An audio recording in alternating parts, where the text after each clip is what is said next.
You are listening to the Practicing the Art of Small Business podcast with Shannyn Merlo and Julie Parker. Enjoy this conversation about business, leadership, and the self-awareness journey to great success. Hello, Julie, and hello, listeners, and welcome back to our first episode of 2024, episode number 55. Julie, Happy New Year. And to you. Thank you so very much. Was that your puppy dog in the background as you tried to wander on in? He has already woken up. I know he's going to go to bed. So for our viewers who are on the tubes, you can now see Mr. Razzle, who is a guide dog in training. Well, not right then, he's in sleeping, but he's been the addition to my life. Yes, Happy New Year, Julie. Thank you. I call him Basil, but it's Razzle, isn't it? And I've got my younger sister's dog behind me. He's played out on the floor. So we've got Millie as well. So we've got a couple of company dogs with us, companion dogs. We invited them specifically to the meeting. That's right. Well, it's interesting because, of what we're talking about today, they might be support dogs. They might be support dogs. So should I tell you about what we're talking about today, Julie? Please do. It'd be helpful. Well, often when I'm working with clients, there's a question of how do I help my team members be better? And often what comes up is that when there's a team member who's got a mindset where they're powerless, where they're sort of shifting blame, they're sort of perceived that they can't do anything. There's no solutions, everything's a problem. And so formerly probably a bit of a victim mindset, but we're calling it a powerlessness mindset in the workplace. So what do you do if you've got a team member who's got a powerlessness mindset? That's a great question. And I think it's something that we all have elements of in our own personalities, in our own personal lives. It's something that some people find it quite straightforward to kind of overcome and become more powerful and have better agency in their own life. And others have either got good, valid reasons or not as good, valid reasons, but they stay in that space of powerlessness, that things are happening to me rather than you being in command for the things around us. And so it's something we can all relate to. Absolutely. And I'm sure our listeners, as we go through, like a growth mindset, fixed mindset scenario, which I'm sure we've talked about, but I can't for the life of me think about which episode, you can have elements where you've got full accountability and control of your life, and there might be other elements where you don't feel fully in control. So with a growth mindset, you might be like, yes, I'm a complete growth mindset person, but I'm terrible at arts and I could never learn art. I could never learn how to draw. Well, that's a fixed mindset. So, you can have elements where you are really kind of powerful in your mindset, and there might be other areas where you're feeling powerless, and that's totally okay. It's about kind of looking at where that might be playing a part and then the strategies on how to play in a more powerful mindset. So, Shannyn, what are some examples of what it presents like, what it looks like if you are dealing with a team member that has got a perceived sense of helplessness or powerlessness? How does that display in terms of behaviour? Yeah, well, I think one of the big ones that I think our listeners would hear is blame shifting. So, not my fault, client's an idiot, they didn't hit a deadline, or all these other people are responsible for me not hitting my deadline. So really not taking accountability and responsibility for the situation that you've got. Obviously, when we've got a team member who's very much owning their mistakes and their problems and their part that they played in the situation, it's a lot easier to manage from. But often we do get our team members shifting blame. Shifting blame, absolutely. And sometimes it can come back on the manager or the owner of the business too, that your expectations for this particular project were always going to be unreasonable. You always ask too much and you're always too demanding and too controlling, or whatever the things are. So it really is whatever it takes for me to shift the focus of why I didn't get the thing done, because it has to be any other reason but my own personal fault. Yeah, it's someone else's. Yeah. Similar to that is a lack of accountability. So there's sort of one, blaming everyone else and external circumstances for your situation, but also not taking a personal accountability for what's happening. So making excuses, avoiding that accountability, i.e., I wanted this done on Friday. Why haven't you delivered it? Oh, well, run around and around and around and around and not give a straight answer, or not say, you know what, I didn't allocate my time effectively. I didn't plan properly. I didn't check in with you. Any excuse except for the excuse of I didn't take responsibility for why I didn't deliver on Friday. Yeah. Yeah. Yeah.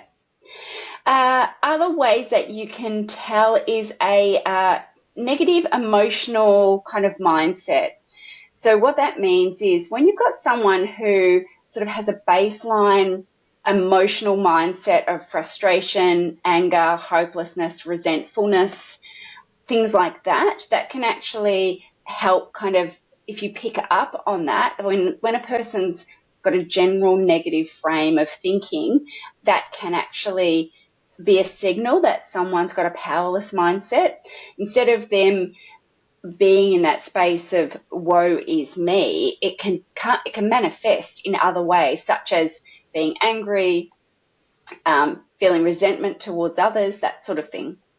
Yeah, and can come out with quite aggressively. So I'm going to put up or give out an emotion, a behaviour that indicates a strong emotion, so the other person will back down and stop asking me these very uncomfortable questions of why didn't I do my job. Absolutely. And within that as well, other emotions are cynicism and pessimism. And I love, I now, in my engagement with clients very early in the piece, almost the first session, I will basically say I don't tolerate, and this is probably jumping ahead, but I don't tolerate a pessimistic approach. There's always an opportunity. There's always optimism here. I normally put a timer on and say you can be pessimistic for another 5 minutes, and then we're going to move on. And we're going into solution phase. Exactly. So we'll get into how do you shift, but that's someone who's sort of got that cynical, pessimistic mindset. We've all had one of those where it's just like, I'm that person. And I think that's it. I think I think there's an element of that's why we feel uncomfortable or it's difficult to manage, because we know the attitude that has prompted that kind of behavior. Like, gosh, how would people have approached me in that? It's a difficult one to try to manage as a manager. And within that kind of anger response or aggressive response, I suppose the other end of the spectrum could be true too, of kind of regression, and you kind of all of a sudden the employee starts to ghost you. They want to run. They're leaving the room every time you walk in. They're not answering their emails. They're not answering the phone calls, and they're trying to kind of recede back. What is it? Not recede back, but they're trying to blend back into the wall space, so you don't even see them. So there's an opportunity for bringing up the topic of the project. Oh, 100%. We're all unique weirdos as humans. And so if someone is kind of avoiding wanting to have that conversation, there can be a whole bunch of things, but one of them is likely to be, well, I mean, it could actually be a lot of shame, to be honest. That person could be actually not a victim mindset, but actually a shame mindset of like, I already know I stuffed up, I just don't want to admit it. But yeah, definitely I think when someone pulls back, there's obviously something going on, and there's ways that we can, and we're going to talk about how do you deal with this as a leader. Beautiful. Another way that you would identify that someone has a powerlessness mindset is when they're unwilling to seek solutions. So where they stay in problem mode, where they really just keep referring back to the problem. And you might sort of say, great, yep, hearing the problems. How do you think we can fix it? And they go back to the problem. And I've had clients that are like that. Yeah, I can see that happening. And would it also be the case too when you are suggesting, when one team member is suggesting different solutions that could manage a particular issue, there's always that one person, not always that one person, but there could be that one person that's saying, shooting down every idea. This is why that won't work. This is why that won't work. This is why that won't work. Coming from the perspective of someone who does shoot down ideas, I don't necessarily think that it's a powerlessness mindset. It can be someone who's really risk adverse, and they can be, if you've ever read the book, the 6 Thinking Hats by De Bono, never I even read think. that one. I probably should look it up and give you the exact title. But basically, whenever you're looking at an idea or a problem, you want someone who wears the black hat, and they're the negative naysayer because they see the risks that you can't see. They might be a really analytical person who's actually thought through some of the solutions. And so I think it's really important not to shut them down completely. It's someone who, as a pattern might have that negative mindset. There's only problems for sure. But I think if you're in a team meeting and you've got someone who is contributing well by challenging thinking, I think there's a difference between that and someone who is just like, everything's crap.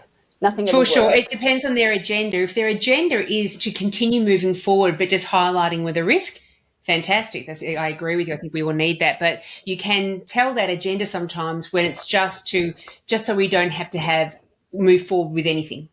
Yeah, no change. Yeah, no change. Yeah. Any others on your list there? That's all on my list. What's on your list? Well, a couple that came into my head as you were moving through that is, and I've seen this, these two elements in one team member actually in a particular practice. One of it is just lying. Have you got that straight thing out done lying yet? Yes, I've done it, but blah, blah, cancelled it out on my computer and it's gone now, deleted it apparently by accident. So I did do the work, but now it's not there anymore. Or have you got it done by today? No, you told me the due date was in a month's time. No, I don't have it done by today. So just love the gaslighting. Lying. That's a tricky one to know how to manage too, because you've got to try to avoid being that, no, I said this, no, you said that, no, I said this, no, I said that sort of thing. But another way, again, is also sabotage. And so I'm not being competent in my work or getting it done in a way that even I feel comfortable with. And so I'm just going to do whatever I can do, and sabotage, I'm happy with that as long as the focus is no longer on me. Look at how terrible Shannyn is. This is what she did. Did you realise she did this? Or She's look at awful. that terrible She's sister the you've got over worst. there. That's ridiculous. And so becoming a bit of a saboteur to other people or or the project itself could be another way of not claiming that absolute responsibility yourself for the role that you're playing. Great additions there, Julie. Thank you. Down and dirty with the characteristics. Yeah. I was like, I do not want those team members. Oh my God. But the focus of this particular podcast episode is recognizing that we all have an element of helplessness about us at various times throughout our life and careers. So we're always going to have an element of it in our teams. And so what can we actually do to help manage that? So one of the things I wanted to ask as well before we get to how to manage things is, what's the win? People do things because they get something out of it. And so you can have the perceived helplessness or perceived powerlessness because of varying reasons. One of them could be, well, that way I don't have to put myself at risk by trying something different and it failing and me feeling actually even worse than I feel right now. And so one of those questions that is a wonderful question for us all to ask ourselves when we're in that helplessness, powerlessness space is, what am I getting out of this? Oh, yeah, the secondary gain. Recognizing that every single choice that we make, there's a benefit to it. And at the core, it's about safety, right? At the core of everything that we do, our beautiful brains is trying to keep us safe. And it's trying to stop us from feeling shame and fear and all of those emotions, which is about safety. So recognizing that a lot of the time when you've got a team member who is working from that powerlessness mindset, their brains are just trying to keep them safe, trying to make them feel better than probably what they do feel. They probably feel a lot of imposter syndrome. It's the human condition, a lot of shame because they probably don't feel good enough. And so recognizing that that's probably in play is a really great place to start in having conversations. So coming from that place of compassion, knowing that I also have that mindset around everyone is always doing the best they can with the resources that they have available.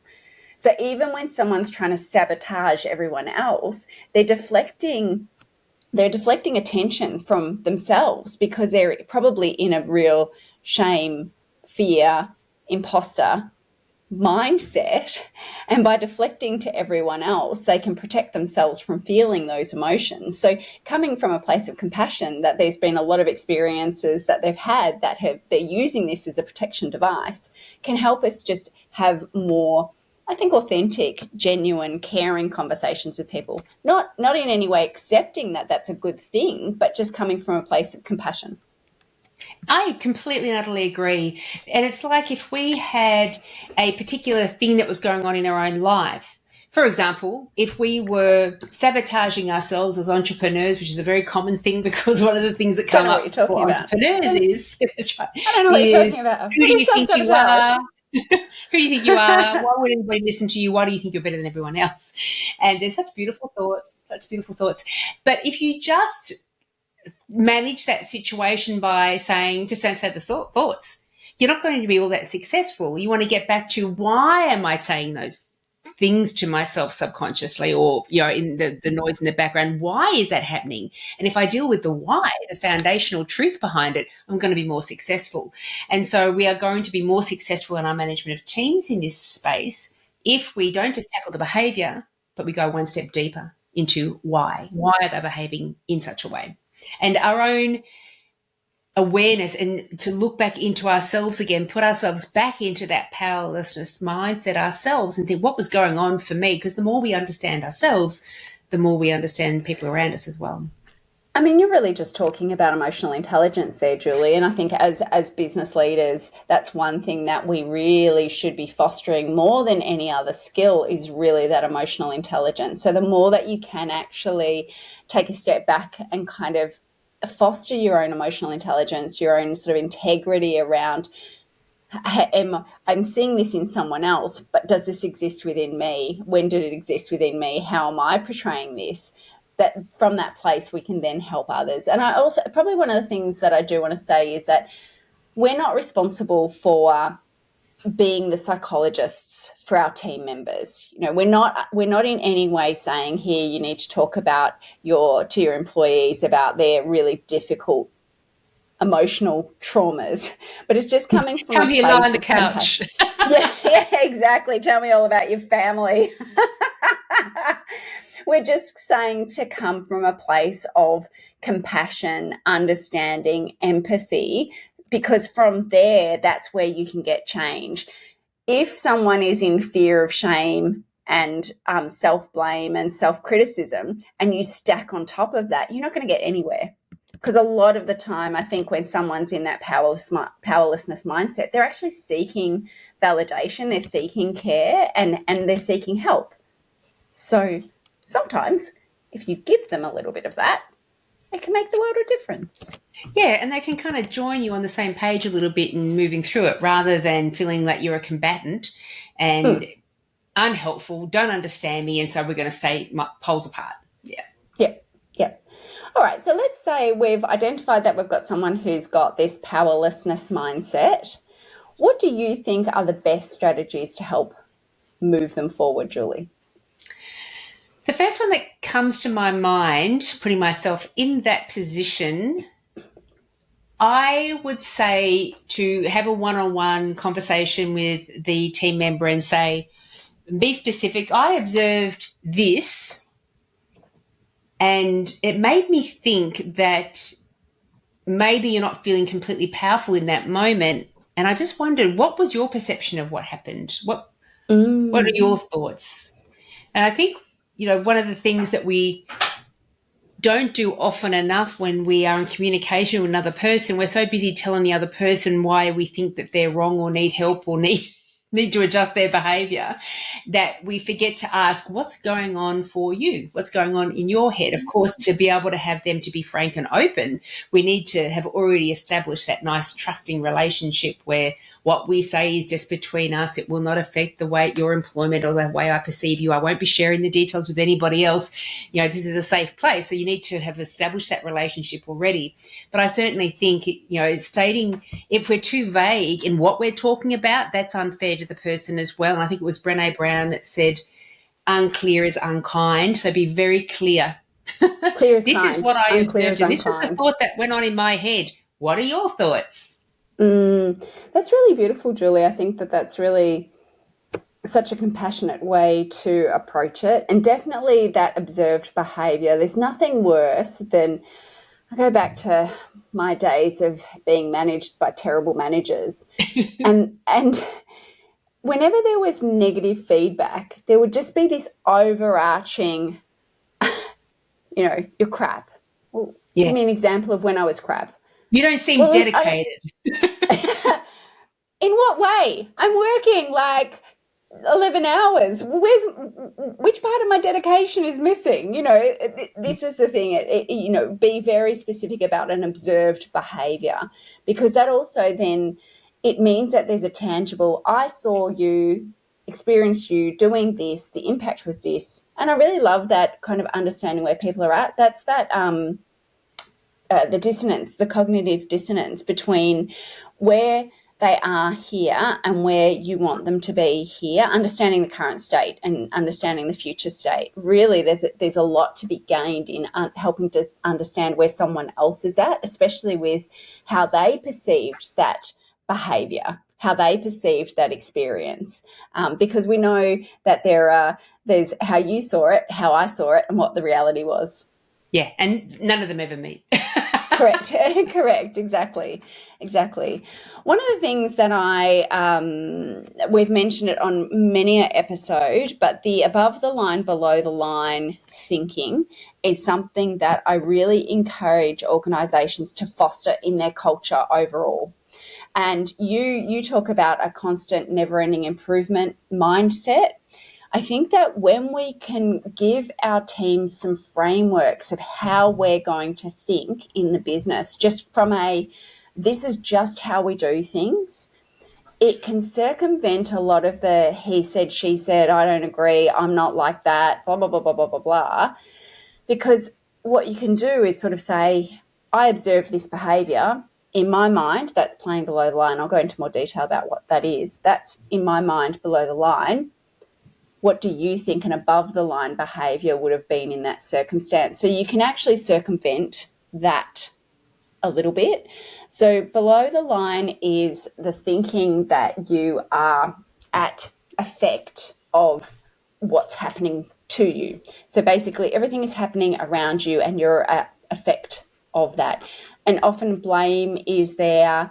Hopelessness is below the line, having a victim mentality, fearing failure, being stuck in fear, being stuck in problem is all below the line thinking.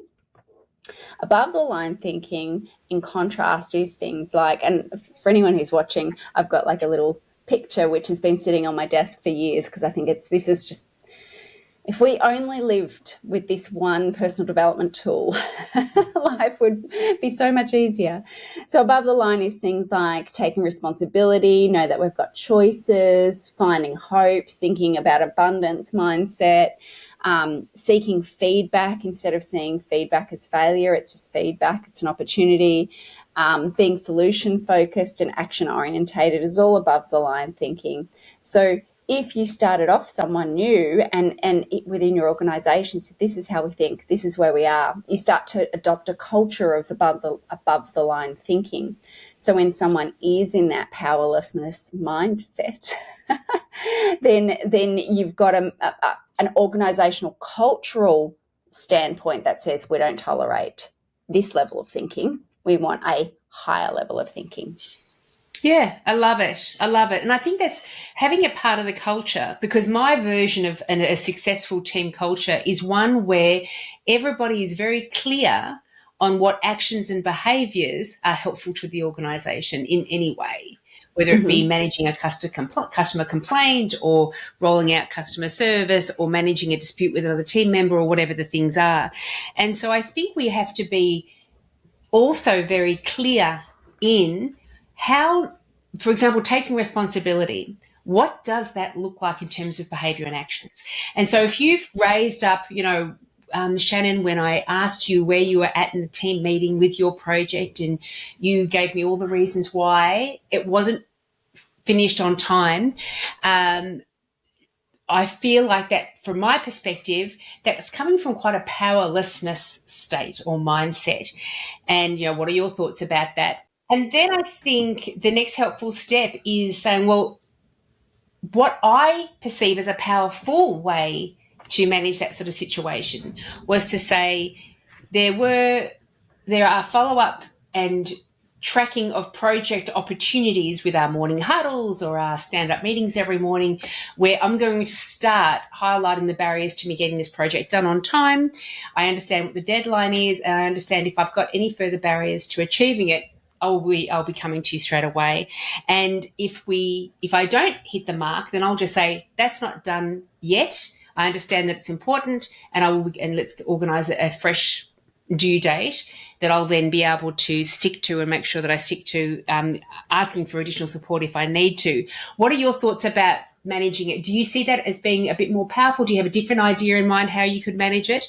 And you make it like a little role play project where you're both on the same page and just sharing ideas. It's bringing down any defenses, because the minute someone gets defensive, they're not interested in coming to your side anymore.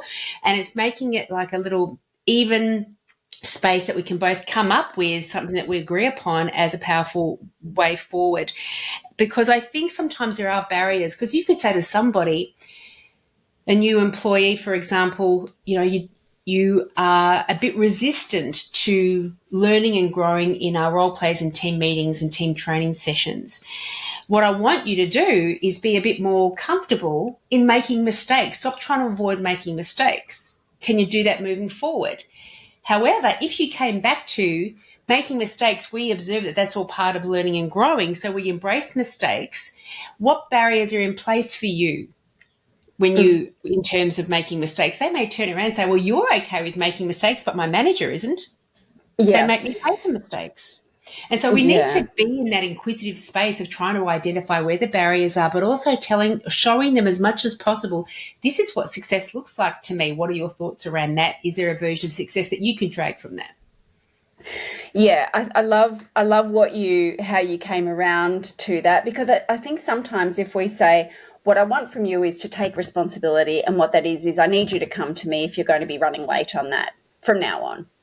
Now, if you've got an employee who's in that real deep sort of shame, fear spiral, they're just going to go, okay, sure, no worries. Whereas if we come from a place of inquiry and saying, look, I would really love to know 3 days ahead, if you don't think you're going to hit that deadline, what would stop you from coming to me 3 days ahead? Or does that work for you? What would work better for you? Because from that place of understanding, we can then see where the gap is. But when we just tell people, I want you to behave like this, without giving them agency to say, would you be okay behaving like this? Are you okay? Do you have any feedback about this sort of scenario? We risk alienating them, and we risk also not allowing them to have personal agency. One of the big issues with someone taking responsibility is that they don't feel like they've got agency in the first place. So by asserting on them the way that we want to do it without actually giving them agency to be on the bus themselves, then we're only reinforcing these issues that are creating the issue in the first place. Absolutely. Absolutely. I do love that.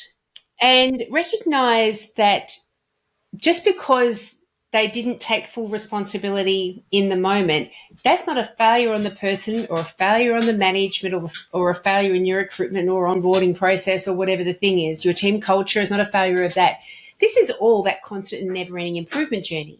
We're all failing, getting up, trying it again, failing, getting up, trying again, and always raising the bar up, raising that learning curve up all the way, all the time. We're never going to get to the point where we say we have got the perfect team working under the perfect management and everyone does things perfectly. It's just a constant progressive journey. And so see these stumbles as you beauty, an opportunity to get a little bit better. This is wonderful. An opportunity for me to deepen my managerial relationship with this employee so we can bond even more closely and I can help them and support them even more so moving forward. They can see me as a person to come to for that level of support. And I think I've written the word down here because I think this is something that we could possibly even discover in the recruitment process, possibly. But I think it's a wonderful quality or characteristic to try to not get people who already feel this way, but people who see the benefit of feeling this way are on the journey to it, and that is courage. Mm-hmm. Because it takes courage to put your hand up and say, I made a mistake. Oh, yeah. It takes courage to stand up and say, you're the barrier to me achieving greater success and your level of success that you want me to try to attain. Because it takes courage to make mistakes, to be on the learning journey, to try new things, to step outside the comfort zone. It all takes courage. And so having courage is one of those things that we adopt as part of our team culture. We embrace courage. We recognize that we're on the journey to courage, and we are going to always, this is a big thing, we are always going to reward courage. And so if you do come to me and say, I'm having trouble with something, I'm going to reward you with a positive reinforcing feedback with you. If someone puts their hand up and says, I think blah, blah is stealing from you, that took courage. We're going to reward that courage. We're going to make sure that the way we manage the people within this organisation, that when you do step outside your comfort zone, when you do step into courage, that is a very positive thing. We're going to make it very obvious. I wrote down acknowledging the good.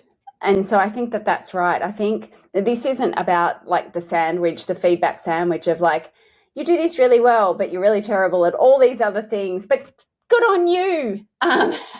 No, we actually want to acknowledge the good in them as a person, as an employee, as a team member. And you're right. We want to encourage the good of standing up when a mistake has been made. We want to encourage, like, well done you. I really appreciate that you've actually asked for support. I really think it's fantastic that you've got the courage to be able to say, hey, this isn't working, or I need to own this. I haven't done it. Like, surely that's a much better way to manage when you've got an employee saying, yep, you know what? I didn't do it and I'm really sorry and I want to do better. Much, much better than someone who is like running around in circles going, oh, you never gave me the instructions in the first place, and but you gave me too much work, and I did my best and I worked really late every day and it's your fault.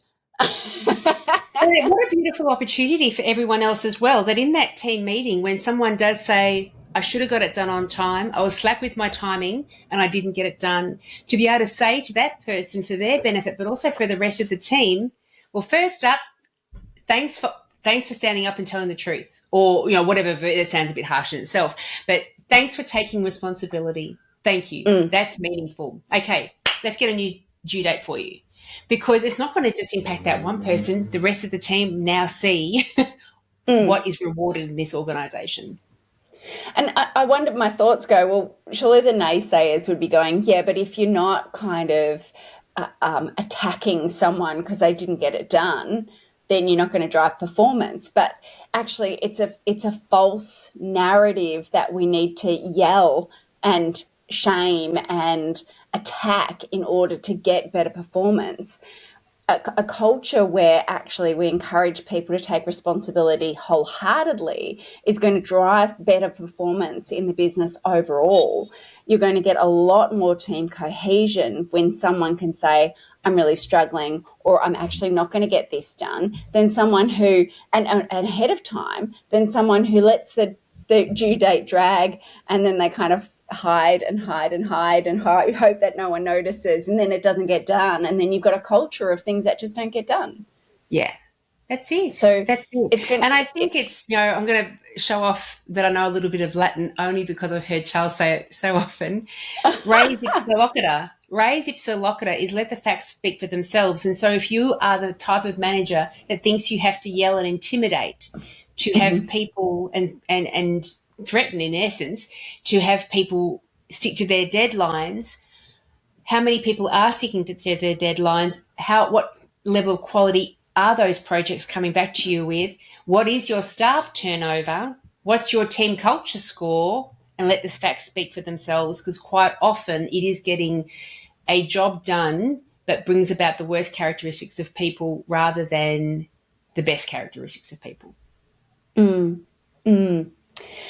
I want to kind of start to wrap this up. I feel like we've introduced a lot of kind of big picture concepts in this chat.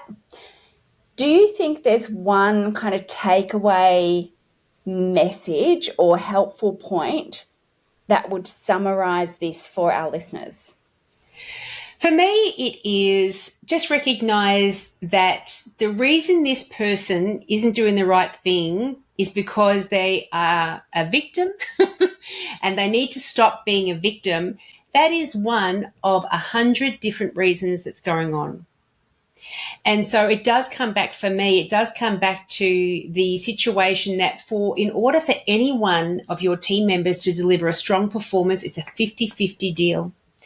50% of responsibilities on the team member to deliver their best performance. And 50% is up to the manager that they're creating the environment where success is likely. And what that does, it stops putting all of the responsibility on the team member. It's sharing the responsibility, and where we ask ourselves, what else could I be doing to get better results? That's really beautiful. Really beautiful. I think my takeaway would be that if anything in this episode has kind of sparked your mind around, actually, I think that this is happening, to check in with your emotional intelligence as a leader. It is I think a lot of the time when we see a problem, quite often we ourselves will go, I've seen that they've got a problem. It's their responsibility to fix that problem. But actually, they might not even be aware that the problem exists. And if the problem is causing problems in our business, then it's our responsibility to work with that person in a way that's going to get the best outcome for that person for the benefit of the business. But you can only come to that with a certain level of emotional intelligence, recognizing that you've identified this issue. Your responsibility is to have a meaningful conversation that gets a great outcome, that's not linked in shame and blame, because if you're in shame and blame, then you're just projecting your own victim mentality or hopelessness mentality. I love that. That's absolutely right. Just leaving it as they're a victim is you displaying victim mentality. Love it. Oh, Mia, that's a takeaway. And that could potentially hurt a few listeners. Yikes. Wowza. So, I mean, it's been a bit of a serious episode for our first one back, Julie, but I think it's a good one. Yeah, it's a good one. It's a really good one, because I think it does fall into the too hard basket sometimes.